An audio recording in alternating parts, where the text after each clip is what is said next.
Salut, je suis Damien et pour illustrer le sujet de cette vidéo, je vais prendre l'exemple de ma dernière séance. J'ai effectué des dips en suivant un cycle de progression.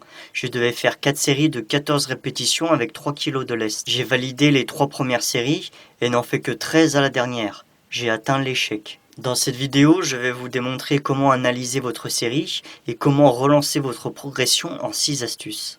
Astuce numéro 1. Posez-vous quelques questions. Est-ce qu'il y a un facteur qui a pu influencer votre séance? Avez-vous bien dormi? Étiez-vous malade à l'entraînement?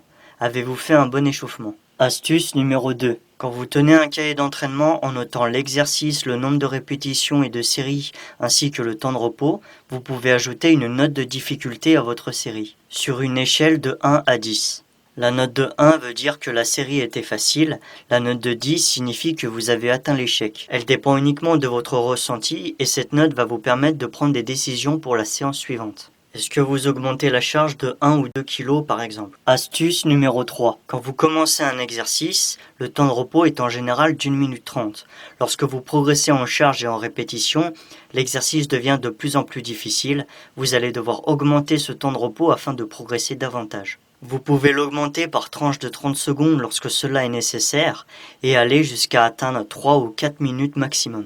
Il ne faut pas être trop essoufflé avant de reprendre une série. Astuce numéro 4. Si je reprends mon exemple des dips, je devais valider 4 séries de 14 répétitions avec 3 kg de lest. J'avais déjà augmenté mon temps de repos. Voici comment j'organise ma séance suivante. Au lieu de faire 4 x 14 d'un seul coup, je fais 2 séries de 14 plus 2 séries de 13 répétitions. Astuce numéro 5. Vous avez fait votre exercice dans la bonne fourchette de répétition. Depuis plusieurs semaines, vous êtes arrivé à progresser, mais le moment fatidique est arrivé. Votre marge de progression a disparu. Vous avez échoué. Pas de panique, je suis là. Réduisez simplement votre charge de travail en relançant votre cycle de progression.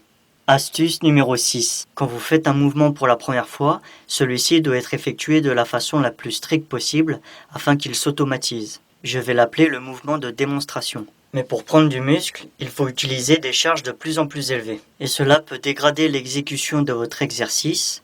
Cela a un nom, c'est la triche consciente. Vous pouvez l'utiliser uniquement sur les exercices d'isolation afin d'éviter de vous blesser, comme par exemple au curl incliné où vos coudes peuvent s'avancer pour valider votre répétition. Certains spécialistes vous diront le contraire, mais faire du curl en restant à 6 kg ne vous transformera pas physiquement.